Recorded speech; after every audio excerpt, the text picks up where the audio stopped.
जीवन घटनाओं का चक्र है। यदि बुरी घटनाओं के चक्र में आप फंसे हैं तो उससे निकलना बहुत मुश्किल होता है। यदि आपकी तोंद निकल गई है तो उसे अंदर करना उतना ही मुश्किल है जितना कि किसी संकट से बाहर निकलना।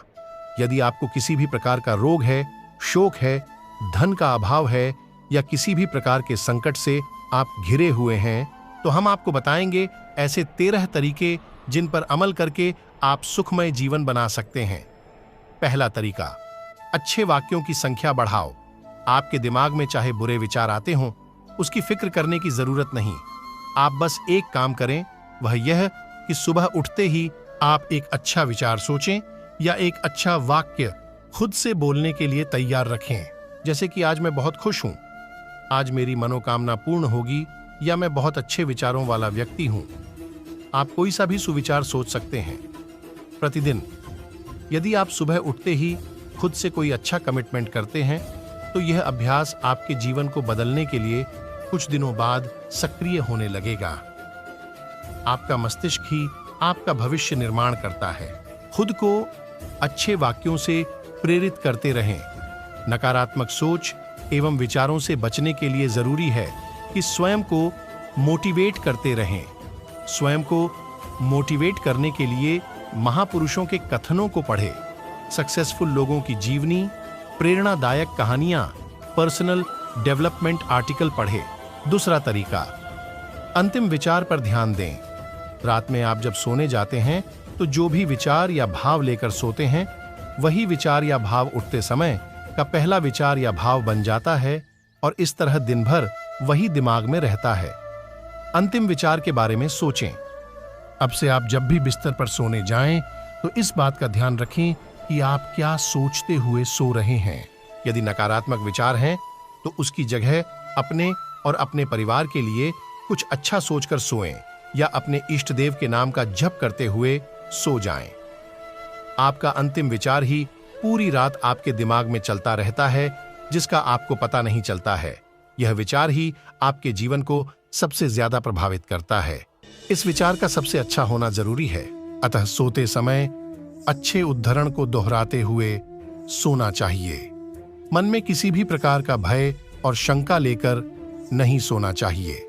तीसरा तरीका, नई आदतें बनाएं। अच्छी आदतों से अच्छा होता है और बुरी आदतों से बुरा। यदि आप में किसी भी प्रकार का नशा करने, गाली बकने, क्रोध करने, ईर्ष्या करने, अनावश्यक भोजन करने, किसी का अपमान करने या व्यंग्य करने या अन्य किसी भी प्रकार की गंदी आदतें हैं, तो फिर आपका वर्तमान और भविष्य भी वैसा ही होगा।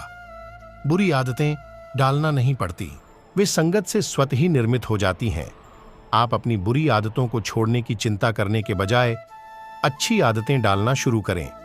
जीवन में उन सभी आदतों को शामिल करें जिनसे अच्छा होता हो, जैसे सुबह जल्दी उठना, किसी असहाय की सहायता करना, प्रतिदिन नहीं जा सकते तो प्रति गुरुवार को मंदिर जाना, माता पिता के प्रतिदिन पैर छूना, अच्छे प्रवचन सुनना, लोगों से विनम्रता से बात करना आदि।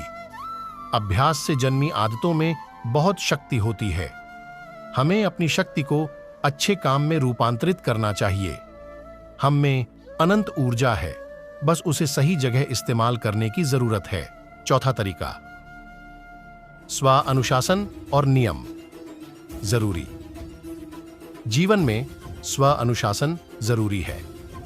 यदि आप अनियमित जीवन जी रहे हैं तो सब कुछ बिखरा बिखरा और अनियमित ही होगा। सुबह उठने का कोई नियम नहीं, रात को सोने का नियम नहीं, भोजन करने का कोई नियम नहीं और न ही अन्य कोई कार्य करने का नियम। इसके अलावा आप सड़क पर वाहन चलाते हैं तो यातायात नियमों का भी पालन नहीं करते। आप सड़क पर कचरा फेंक कर चल देते हैं। न आपकी परिवार के प्रति कोई जिम्मेदारी है, न समाज और देश के प्रति। ऐसी छोटी छोटी बहुत सी बातें हैं जिनका पालन नहीं करने से परिवार, समाज और आपके मन में असंतोष की भावना पनपती है। व्यवस्था गड़बड़ा जाती है, जिसके चलते आत्मविश्वास भी जाता रहता है। ठीक है कि आप बहुत सारे नियमों का पालन नहीं करते, लेकिन स्व अनुशासन में तो रह सकते हैं। खुद के जीवन को तो अनुशासनबद्ध कर ही सकते हैं। समय पर उठना, समय पर ऑफिस पहुंचना, घर का ही भोजन करना और समय पर सो जाना, ये भी तो अनुशासन का ही हिस्सा है। पांचवा तरीका, अपनी पहचान बनाएं। दोस्तों की संख्या ज्यादा से ज्यादा होना चाहिए, लेकिन सभी ऐसे दोस्त हों जो अच्छे हों, उनका मार्ग अच्छा हो। हालांकि सोच समझकर ही दोस्त बनाएं, पहले उसे अच्छे से जांच परख लें। दोस्तों, परिचितों, रिश्तेदारों और सहयोगियों के बीच अपनी पहचान स्थापित करें। सभी से संवाद स्थापित करें और उनका हर संभव सहयोग करने का प्रयास करें। अपने परिवार को प्राथमिकता दें। परिवार के सदस्यों के प्रति पूर्ण समर्पण, प्यार और सहयोग से ही बदलेगा आपका जीवन। छठा तरीका, शुद्ध और उत्तम आहार जरूरी। शारीरिक और मानसिक स्वास्थ्य के लिए बहुत जरूरी है आपके शरीर के हिसाब से उत्तम और रुचिकर आहार। हमेशा अलग अलग तरह का आहार ग्रहण करते रहे, क्योंकि कोई भी आहार संपूर्ण नहीं होता। आहार शुद्ध जरूरी है। ये देखें कि आप जो खा रहे हैं उसका आपके शरीर पर क्या असर होगा। सिर्फ स्वाद या मजे के लिए न खाएं और न पिएं। अन्न से शरीर ही नहीं, मन और मस्तिष्क का भी निर्माण होता है। सातवां तरीका, जोखिम लेने से पीछे न हटें। जीवन में कई ऐसे अवसर आते हैं जबकि हमें जोखिम उठाना पड़ती है, तभी हम आगे बढ़ सकते हैं। रोजमर्रा के जीवन की बोरियत से बचने और अधिक धन या सफलता प्राप्त करने के लिए जोखिम तो उठाना ही होगा। याद कीजिए वो अंतिम समय जब आपने कुछ कठिन करने का निर्णय लिया था। आज आप जहां हैं वह इसलिए है क्योंकि आपने उस वक्त जोखिम उठाया था। अब इससे आगे जाना है तो आगे बढ़ने के बारे में सोचें। जोखिम उठाने का मतलब हो सकता है कि आप अपने इस जॉब से संतुष्ट नहीं हो और नए जॉब में जाना चाहते हो। आप अपने काम से कितना खुश हैं, ये आपके लिए बहुत मायने रखता है। अगर आप अपने जॉब या काम से खुश नहीं हैं, तो दूसरा काम करें। आपको पैसों की समस्या हो सकती है, लेकिन यह एक अस्थायी समस्या है, इससे आप निकल सकते हैं। आठवां तरीका, घर और वस्त्र बदलें। आपके घर को देखकर ही आपकी पर्सनैलिटी का पता लगाया जा सकता है। आपका घर सुंदर और अच्छे वातावरण से परिपूर्ण है तो उसका आपके मेहमानों पर गहरा असर होगा। वे आपसे सभ्य तरीके से ही बात करेंगे। आपने देखा होगा कि एक बहुत ही पॉश ऑफिस में घुसते ही आप गंभीर और सभ्य बन जाते हैं। वहां के लोगों से भी आप अलग ही तरीके से बात करते हैं। अपने घर के साथ आप अपने पहनावे पर भी ध्यान दें। रात में सोते समय क्या पहनकर सोना है और ऑफिस, स्कूल, कॉलेज या अन्य जगह पर जाते समय क्या पहनना है, यह तय होना चाहिए। सब कुछ सुंदर और अच्छा होना चाहिए, तभी सामने वाला आपसे कैसे बात करें ये आप तय कर सकते हैं। लोग आपको जैसा देखते हैं आपके बारे में वैसा ही सोचते हैं। अपने घर में साफ सफाई रखें। अपने घर को साफ करने की आदत बना लीजिए, खुशी और आनंद पूर्वक, क्योंकि आपके घर की सफाई आपके शरीर का प्रतिबिंब है। अगर आपके चारों ओर का वातावरण अच्छा है तो आपके अंदर पॉजिटिविटी का संचार होगा और आप मन से स्वच्छ महसूस करेंगे। आत्मविश्वास बनाए रखने के लिए जरूरी है कि आप कैसे माहौल में रहते हैं। अगर आपके चारों ओर आपको मोटिवेट करने वाला कोई हमेशा हो तो आप कुछ अच्छा कर सकते हैं, लेकिन नहीं हो तो घर और वस्त्र को बदलकर भी आप ऐसा कर सकते हैं। खुद को बदलने का मतलब पहले फिजिकल तौर पर बदलाव लाना। नौवां तरीका, नया सीखने का जज्बा। हरदम कुछ नया सीखने का जज्बा होना चाहिए। नया सीखने के लिए मन में उत्साह होने की जरूरत है। मन को चुनौती दें कि मैं सीख सकता हूं। एक नई भाषा, तकनीक की नई जानकारी और मैं जो कार्य कर रहा हूं उसे और अच्छे तरीके से करने के नए तरीके। आपके मन में हजारों सवाल उठते हैं तथा उनमें से बहुत के हमें जवाब नहीं मिल पाते हैं। अगर आप एक नई भाषा सीख लेते हैं, आप करोड़ों लोगों के अनुभव और सीख सकते हैं, और नई भाषा सीखना कोई कठिन काम नहीं। अगर आपको यह कह दिया जाए कि आपको 1 करोड़ रुपए देंगे यदि 10 दिन में अंग्रेजी या तमिल भाषा सीख लेंगे, तो हर कार्य में सफलता पाने की कोशिश करते रहना चाहिए और सीखना कभी नहीं छोड़ना चाहिए। 10वां तरीका, लिखने की आदत डालें। आप एक डायरी, एक ब्लॉग या एक पुस्तक लिखने के बारे में सोच सकते हैं। डायरी लिखें तो अपने विचारों, लक्ष्यों, कार्यों को लिखने की आदत डालें। डायरी बनाने से आपके लक्ष्य को सही दिशा मिलती है। ये आपके सहायक की तरह काम करती है। इसके लिए आपको कुछ नहीं, बस एक पेन और नोटबुक चाहिए। दूसरी बात, बहुत से ऐसे सकारात्मक विचार या जानकारियां आपके पास होती हैं जिसे आप दूसरों के साथ शेयर करना चाहेंगे, तो इसके लिए आप कभी कभी ब्लॉग भी लिखें। आप ब्लॉग किसी भी सब्जेक्ट पर लिख सकते हैं।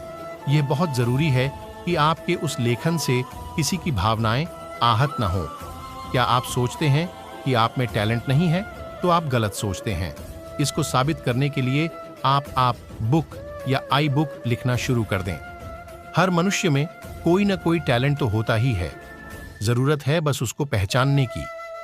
आप में अनंत संभावना है। आप किसी भी टॉपिक को चुन सकते हैं, लेकिन ध्यान रखें कि आपके लिखे हुए से सभी का हित हो, अहित नहीं। लिखते वक्त आपको यह भी ध्यान रखने की जरूरत है कि जिसके बारे में आप लिख रहे हैं या जिस विषय पर आप लिख रहे हैं उसका आपको पूर्ण ज्ञान है कि नहीं, क्योंकि अधूरे ज्ञान के कारण आप जो भी लिखेंगे वह गलत ही होगा। 11वां तरीका, बोलने की कला जरूरी। बोलना सिर्फ मनुष्यों का गुण है और तार्किक और तथ्यपूर्ण बातें करना एक सभ्य मनुष्य के गुण हैं। लेकिन एक वक्ता होने के लिए बहुत कुछ पढ़ना और सीखना पड़ता है। जो लोग अधिक बोलते हैं या जो लोग बिल्कुल ही कम बोलते हैं, उनकी बात नहीं सुनी जाती या उनको लोग तवज्जो नहीं देते हैं।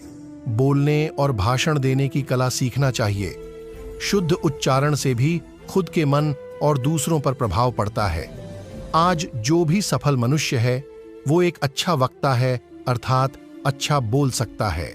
आपको चाहे कुछ भी नहीं आ रहा हो, लेकिन अच्छा बोलना आता है, तो आप एक अनुभवी आदमी से भी ज्यादा कर सकते हैं, क्योंकि लोग सर्वप्रथम किसी व्यक्ति के बोलने से ही प्रभावित होते हैं।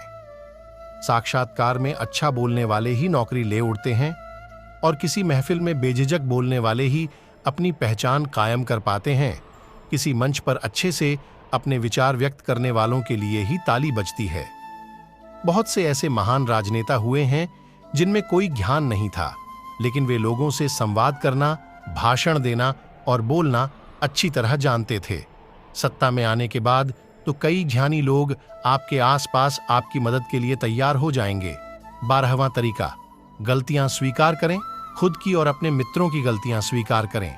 खुद की का मतलब यह कि यदि आपसे घर, कॉलेज, ऑफिस या अन्य कहीं पर गलती हुई है तो उसे स्वीकार करने में कोई हर्ज नहीं है। गलतियों पर पर्दा डालने का प्रयास करेंगे तो आप लोगों की नजर में गिरते जाएंगे। काम करने वाले इंसान से गलतियां होती ही हैं, यह कोई बहुत बड़ा अपराध नहीं, लेकिन इसे स्वीकार नहीं करना अपराध होता है। अपने आप को दंड देने की कोई जरूरत नहीं है, बल्कि अपनी गलती मानकर हम सब कुछ भुलाकर एक अच्छी शुरुआत कर सकते हैं, क्योंकि गलती सफलता की ही एक सीढ़ी है जिसे पार किए बिना आप सफलता तक नहीं पहुंच सकते। इसी तरह यदि आपके किसी मित्र, सहयोगी, परिवार के सदस्य या रिश्तेदार से कोई गलती हो जाती है तो उसे भी स्वीकार करके उसको माफ करना जरूरी है। किसी के कारण अगर आपके दिल को ठेस पहुंची है तो इसे स्वीकार करें और खुद एवं दूसरे को इससे कोई नुकसान नहीं पहुंचाए, बल्कि इस परिस्थिति से समझौता करें। लोगों से गलतियां होती हैं तथा अपना समझकर उसे स्वीकार करें। इससे आपसी विश्वास और प्रेम बढ़ेगा। 13वां तरीका, खुद से पूछें ये कुछ सवाल। आप खुद के बारे में सोच बदल सकते हैं, खुद के बारे में नकारात्मक विचार त्याग सकते हैं। आप हर तरह का काम कर सकते हैं। सफल होने के लिए आपको किसी भी प्रकार की सुविधाओं की जरूरत नहीं, बस आत्मविश्वास और उत्साह चाहिए।